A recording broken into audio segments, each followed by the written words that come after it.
Hello, नमस्ते। Tarot with doctor आरती में जुड़े रहने के लिए आप सभी का बहुत बहुत धन्यवाद। आशा है कि आपके पिछले दिन काफ़ी शुभ रहे होंगे। आज का हमारा टॉपिक है कि भगवत गीता के माध्यम से श्री कृष्ण जी हमें क्या संदेश देना चाहते हैं, क्या गाइडेंस प्रोवाइड कर रहे हैं, या तो फिर ऐसी कौन सी बात है जिसको हमको हमारे जीवन में उतारनी चाहिए, वो गाइडेंस को फॉलो करके हमारे जीवन को बेहतर बनाना चाहिए।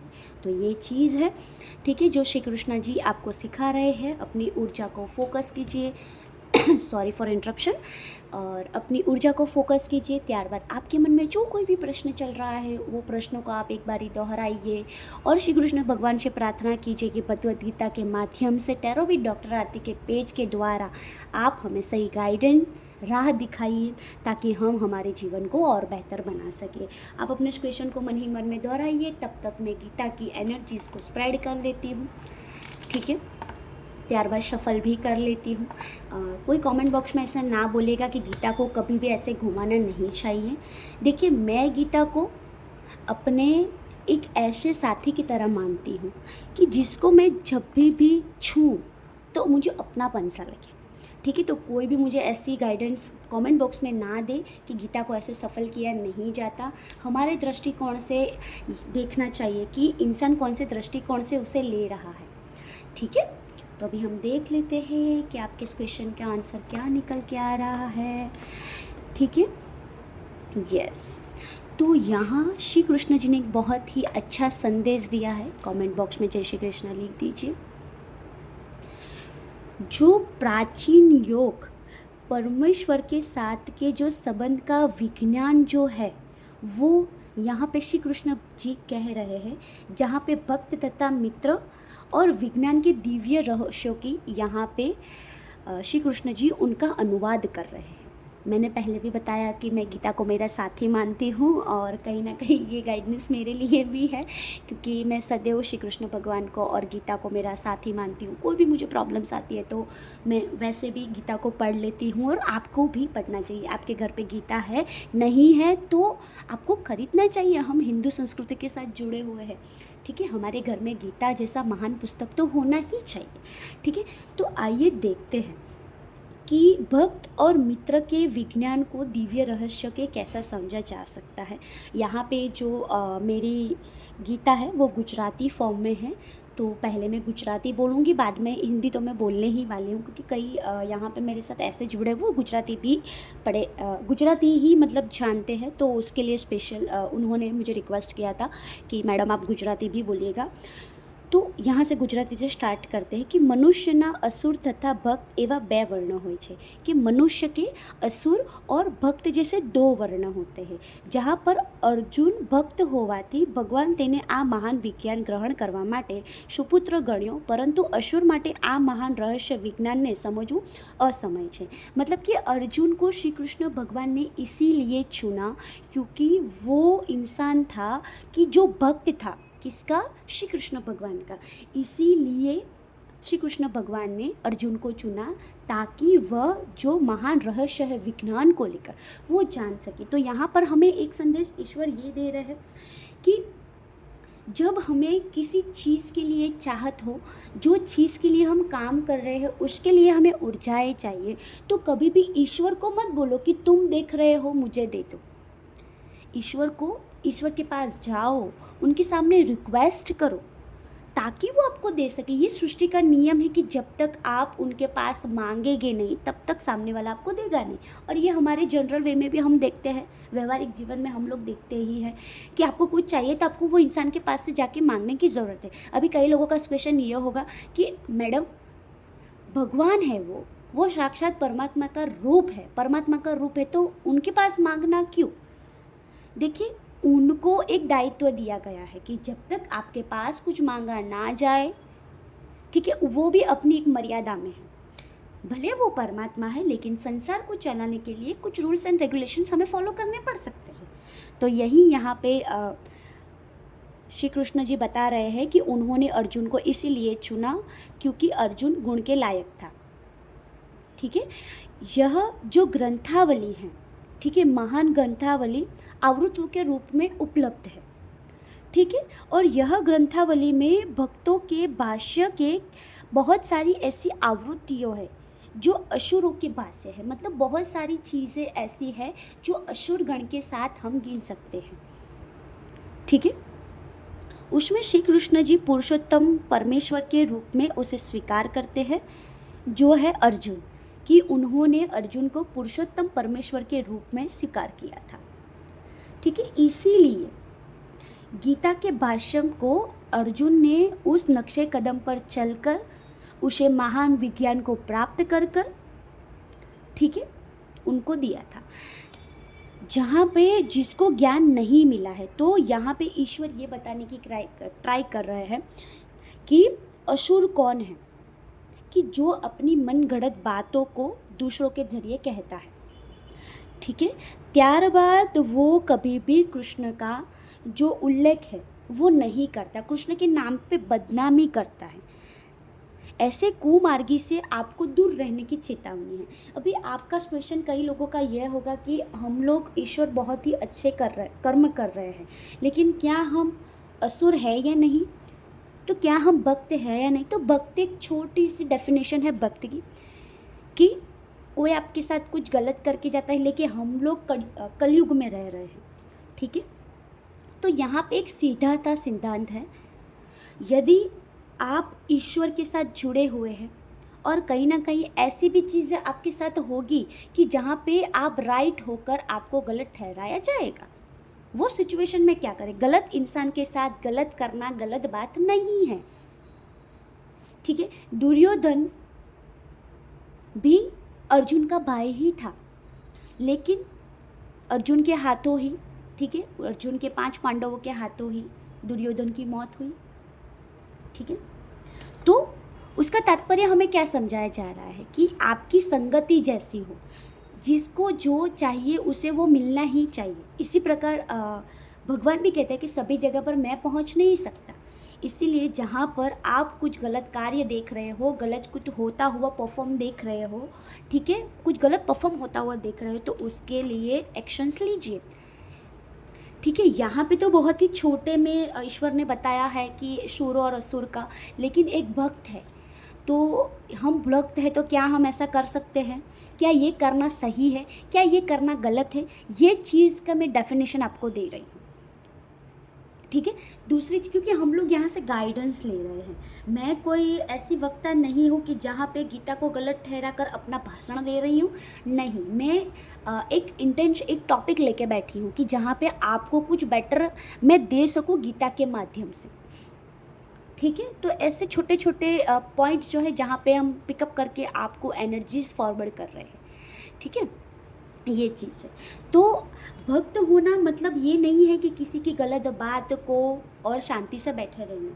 ठीक है, ईश्वर आप पर अपनी कृपा बनाए रखे है, लेकिन उसके लिए आपको कर्म करने की आवश्यकता है। और यदि आपके अराउंड कोई ऐसे इंसान है कि जो आपको बहुत ही बदतमीजी से बात करता है, जो आपकी रिस्पेक्ट नहीं करता, जो आपके हक में आपके पक्ष में नहीं बोलता, तो उसके लिए अपनी एनर्जीज को वेस्ट करना बंद कर दें, क्योंकि यहाँ पे वो असुर की वृत्ति में आते हुए दिखाई दे रहे हैं। और भगवान का यही कहना है कि यदि आप मेरे भक्त हैं तो असुर के साथ क्यों जुड़े हुए, असुर के पीछे अपनी एनर्जी क्यों वेस्ट कर रहे हैं।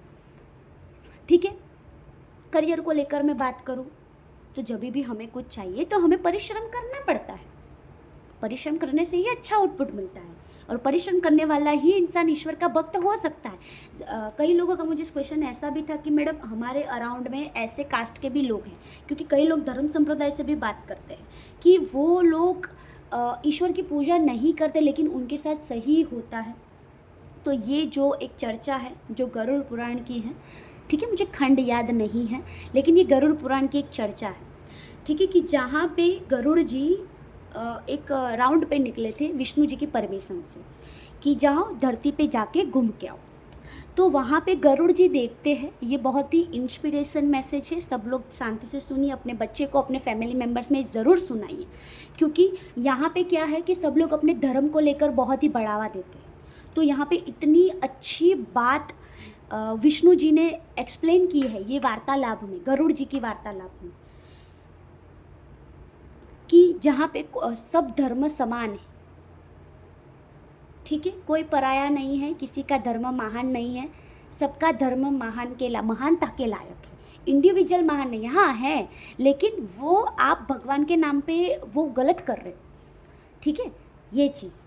तो सभी का धर्म महान है और वहाँ पे इतनी अच्छी इंस्पिरेशन बात है, मैं आपको सुनाती हूँ। तो यहाँ पे मेरा संदेश जो देने जा रही हूँ वो किसी भी धर्म संप्रदाय से, किसी भी पर्टिकुलर पर्सन को, किसी भी पर्टिकुलर ऐसी एक्टिविटीज़ को टारगेट करके उसके हार्म पहुंचाना मेरा तात्पर्य नहीं है, उसे हानि पहुंचाना मेरा तात्पर्य नहीं है। यदि हमारे द्वारा जाने अनजाने में किसी भी धर्म संप्रदाय को, किसी भी इंसान को ठेस पहुंचती है, उसके लिए पहले ही हम माफ़ी चाहते हैं। हमारा तात्पर्य ऐसा कुछ नहीं है। हम अभी चर्चा पे आते हैं। तो यहाँ पे इतना अच्छा संदेश था कि जहाँ पे गरुड़ जी राउंड पे निकलते हैं पृथ्वी पे, वहाँ पे एक बहुत ही गरीब इंसान था, ठीक है। तो हाँ, एक्चुअली में वो एक बहुत ही लाचार इंसान था, लेकिन मैं उसे वो वर्ड्स यहाँ पे सोशल प्लेटफॉर्म पे नहीं बोल सकती, इसलिए मैंने उसको गरीब का नेम दिया है कि एक गरीब लाचार इंसान था, ठीक है। कि वो रेगुलरली मंदिर के बाहर बैठता था, सभी लोगों के चप्पल को सही ढंग से रखता था, जो कुछ उसे कोई भी दे के जाए वो उसे उससे फूलहार खरीद के खुद का खाना खा के मंदिर में फूलहार चढ़ाता था। और वह मंदिर किसका था? साक्षात नारायण का, ठीक है। अभी गरुड़ जी फेरी पे निकले हैं, गरुड़ जी ये बात देख रहे हैं, ठीक है। त्यारबाद एक XYZ में, कोई भी धर्म संप्रदाय का यहाँ पे नाम नहीं बोलना चाहती, लेकिन वो हिंदू धर्म से नहीं जुड़ा है, ठीक है। XYZ नाम का एक इंसान है, ठीक है। वो अपनी दुआ पढ़ता है, रेगुलरली दुआ पढ़ता है, ठीक है। अपना जो रेगुलरली जो ईश्वर को लेकर जो कोई भी एक्टिविटीज़ है वो करता है। सुबह में उठता है। उसके धर्म में ऐसा कुछ समझा नहीं जा रहा, उसके धर्म में भी यही समझाया जा रहा है कि दया रखिए, करुणा रखिए, प्यार बरसाइए। वो सुबह उठता है, कुत्ते को रोटी खिलाता है, ठीक है। गाय का उसके साथ कोई संबंध नहीं है, लेकिन तभी भी वो गाय को खिलाता है। उसका धर्म संप्रदाय कभी भी उसे ऐसा नहीं बोलता कि गाय हमारी माता है, ठीक है। लेकिन वो सुबह उठकर गाय को खिलाता है, क्या? रोटी, ठीक है। कोई भी ईश्वर के मंदिर में नहीं जाता, किसी को फूलहार नहीं चढ़ाता, किसी को ज़रूरत हो तो उनको हेल्प करता है फाइनेंशियली, किसी को मेंटली, किसी को स्पिरिचुअली, ठीक है। और कभी किसी का बुरा नहीं सोचता। अभी वह चीज़ नारायण भगवान ऊपर बैठे बैठे देख रहे थे, ठीक है। तो उनके साथ बहुत ही अच्छा हो रहा था। और वो जो इंसान था, ठीक है, मैंने ऐसे दुआ वर्ड्स यूज़ किया, ठीक है, क्योंकि किसी को ऐसा ना लगे कि मैडम किसी धर्म संप्रदाय को टारगेट कर रहे हैं, ठीक है। तो वो शांति से बैठा है, कभी भी किसी भी धर्म संप्रदाय में नहीं मानता। लोगों की दृष्टिकोण में ये इंसान एक नास्तिक इंसान है, ठीक है। कभी भी किसी की पूजा नहीं करता। हाँ, वो दान पुण्य ज़्यादा करता है, किसी की हेल्प करता है। नारायण भगवान ये सब कुछ बैठे बैठे देख रहे थे। आप नारायण भगवान बोलो कि विष्णु भगवान बोलो, क्योंकि कई लोग कमेंट में कैसा भी बोलेंगे कि आपको पता नहीं है और आप गीता लेके बैठे हो, ठीक है। मेरे दृष्टिकोण से तो मैं नारायण ही बोलती हूँ, ठीक है। तो नारायण भगवान सब कुछ देख रहे थे। नारायण भगवान ने उनको बहुत ही अच्छी ब्लेसिंग्स दी और उन पे ऐसे ब्लेसिंग्स बरसाई कि जिनसे उनका धंधे की बढ़ोतरी हुई, ठीक है। और ये गरुड़ जी देख रहे थे कि नारायण भगवान ये चीज़ कर रहे हैं। अभी हुआ क्या कि गरुड़ जी को प्रश्न हुआ कि हे प्रभु, गरुड़ जी जाके नारायण भगवान को पूछते हैं, हे प्रभु, मैं आपके चरणों में नमस्कार करता हूँ, प्रभु आप मेरी एक समस्या का निवारण मुझे दीजिए। नारायण जी ने बताया, जी गरुड़ जी बताइए आपकी क्या समस्या है। गरुड़ जी बताते हैं कि एक इंसान जो है, जो लाचार है, जो आपकी रोज़ पूजा करता है, ठीक है, लेकिन उसके जीवन में आप क्यों ब्लेसिंग्स नहीं फॉरवर्ड कर रहे हो, उसे क्यों कोई जो चीज़ रेगुलरली मांगता है उसे क्यों नहीं दे रहे हो। जहाँ पे ये इंसान कुछ भी नहीं करता, आपके मंदिर भी नहीं आता, पूरा नास्तिक है, किसी को कुछ भी देता नहीं है, सिर्फ अपने अपने कार्य में रत रहता है, बिजी रहता है और कभी भी किसी का बुरा नहीं सोचता, तो वो आपके पास तो ब्लेसिंग्स मांग भी नहीं रहा, लेकिन आप सामने से उसे ब्लेसिंग्स दे रहे हैं। तभी बहुत ही सोचने समझ के और बहुत ही बोध पाठ की बात है, तभी नारायण भगवान ने समझाया कि भक्ति करने के साथ मनुष्य को अपने मनुष्य जीवन में जब भी वो मनुष्य जीवन में आता है तो भक्ति के साथ उसे कर्म करना बहुत ही आवश्यक है, और कर्म करते हुए भी अच्छे कर्म करना, क्योंकि जहाँ पे वो जो मेरे से चोर बोल गया, जहाँ पे जो गरीब लाचार इंसान था वो बाहर बैठता था, लोगों के जूते को सही ढंग से रखता था, तो कोई उसे अच्छा पैसा नहीं देता था तो वो दूसरों को गाली देता था कि यही देना था तो देता ही नहीं, 1 रुपया ही देना था तो क्यों दे। लेकिन वो यही नहीं सोचता था कि मैं कुछ नहीं कर रहा तब भी मुझे ईश्वर 1 रुपया दे रहा है। ठीक है, और जहाँ पे वो इंसान कुछ भी नहीं करते हुए कुछ कर रहा था, अपने कर्म कर रहा था। ठीक है, तो यहाँ पे भक्ति और असुर के बीच का मैंने ये महत्व समझाने के लिए ही ये स्टोरी आपको की थी कि भक्ति करना मतलब यह नहीं है कि सिर्फ भक्ति भक्ति भक्ति भक्ति करते रहो, कर्म ना करो। और कर्म करना मतलब ये भी नहीं है कि भक्ति ना करो। यस, आप कर्म करते हो तो ईश्वर के, आप अच्छे कर्म करते हो तो आप भले ईश्वर के पास जाओ ना जाओ, ईश्वर की सदैव दृष्टि आप पर बनी रहती है। लेकिन आप सिर्फ भक्ति करते हो, हाँ, ईश्वर की दृष्टि आप पर बनी रहती है, आप पर थोड़ा बहुत रहम होता है। लेकिन यदि आप कर्म नहीं करते तो कर्म से आगे कुछ भी नहीं है। मनुष्य को अच्छे कर्म करने चाहिए, असुरी वृत्ति छोड़नी चाहिए। असुरी वृत्ति मतलब लोभ लालच करना, किसी को बुरा बोलना, जितना मिलता है उतने में खुश ना रहना, सदैव लोगों को कोसते रहना, सदैव अपनी भूल को सुधारने की जगह दूसरों की गलतियों को दोष देना, इसने ये किया उसने वो किया। ठीक है, ये सारी असुरी वृत्ति के छोटे मोटे मैंने एग्जाम्पल समझाए।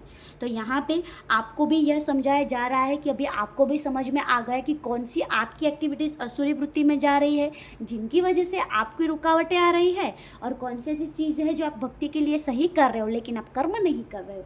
तो वो चीज़ यहाँ पे एक बोध पाठ के रूप में मैंने आपको समझाया। हमारे गीता को बहुत ही दिव्य ज्ञान है, मैं तो गीता को बहुत बहुत धन्यवाद देती हूँ। और मेरा एक क्लाइंट आया था, ये गाइडेंस उसके लिए, क्योंकि उसमें था यूँ, मैं वैसे तो बात शेयर नहीं करती लेकिन आज बोलती हूँ कि उसने एनर्जीज़ को लेकर बात की। ठीक है, वो इंसान कभी भी मेरी बात को सही ढंग से नहीं सुनता, ऑलवेज क्वेश्चन। तो मैं आज बैठ के सोच रही थी कि ये इंसान का क्या किया जाए, क्योंकि एनर्जीज़ को लेकर बात हुई तो बहुत ही सटीक आंसर मैं उसको देती हूँ, लेकिन वो इतने ज़्यादा क्वेश्चन करता है। तो मैं सोचती हूँ कि इतना सटीक बोलने के बावजूद ये इंसान नहीं समझ रहा, तो ऐसा कौन सा रास्ता मैं निकालूँ कि जिनकी वजह से ये इंसान समझे। तो अभी मेरे को कर्म करने की ज़रूरत है, कोई ऐसी चीज़ है कि जो ऐसा बोधपाठ है जो मुझे सुनाने की ज़रूरत है कि जिनकी वजह से एटलीस्ट उनकी बुद्धि आ जाए। क्योंकि कई लोग इंसान ऐसे हैं कि अपनी गलती पे पर्दा डालते हैं और दूसरों की गलती को गलती बोल के पीछे छोड़ देते, लेकिन उन्होंने क्या किया वो चीज़ पे कभी नहीं सोचते। तो यहाँ से हमें क्या बोधपाठ मिलता है, श्री कृष्ण जी हमें यह मैसेज देने की ट्राई कर रहे हैं कि भक्ति, कर्म और असुरी वृत्ति में क्या अंतर है, क्या करने से हमें क्या मिलता है। ठीक है, और जो असुरी वृत्ति करता है उससे कभी भी ईश्वर प्राप्त नहीं होते। भले असुरी वृत्ति करने के बाद आप जितना भी दान पुण्य करो, वो सिर्फ आपके पिछले, आप जो दान पुण्य कर रहे हो वो आपके पिछले जन्म का है, वो आपके प्रेजेंट लाइफ का नहीं है। ठीक है, तो ऐसा सोचना और समझना भूल जाइए कि मैं अभी के लिए कुछ गलत कर रहा हूँ, उसका कर्म फल मैं कुछ दान पुण्य करके भुगत लूँगा या फिर भुगत लूँगी। ठीक है, ये चीज़ को हमें समझने की ज़रूरत है। सदैव भक्ति करनी चाहिए, सदैव अच्छे कर्म करने चाहिए। ठीक है, नारायण आपके सामने गीता के माध्यम से साक्षात यहाँ पे मैसेज दे रहे हैं, तो आपको ये मैसेज को समझना चाहिए। ठीक है, हमसे जुड़े रहने के लिए आप सभी का बहुत बहुत धन्यवाद। मैं डॉक्टर आरती सुब्रा आपसे विदा ले रही हूँ। आशा है कि जब तक मैं आपसे ना जुड़ूँ तब तक आपके दिन काफ़ी शुभ और कुशल मंगल रहे। और मेरे नारायण ईश्वर की, वैसे तो सभी के हैं लेकिन मैं मेरे बोलती हूँ क्योंकि वो एक्चुअल में मेरे को बहुत हेल्प करते। तो मेरे नारायण आप पे सदैव अपनी कृपा दृष्टि बनाए रखे और ईश्वर की नज़र सब पे बनी रहे, सबको अपने अच्छे कर्म का फल बहुत ही जल्द से मिले, यहाँ से मैं ईश्वर को प्रार्थना करती हूँ। और आप भी अच्छे कर्म कीजिए और ये वीडियो कहीं जो ज़रूरतमंद है उसके साथ शेयर कीजिए, और इंस्पिरेशन के लिए भी आप शेयर कर सकते हैं। हमसे जुड़ने के लिए आप सभी का बहुत बहुत धन्यवाद। नमस्ते।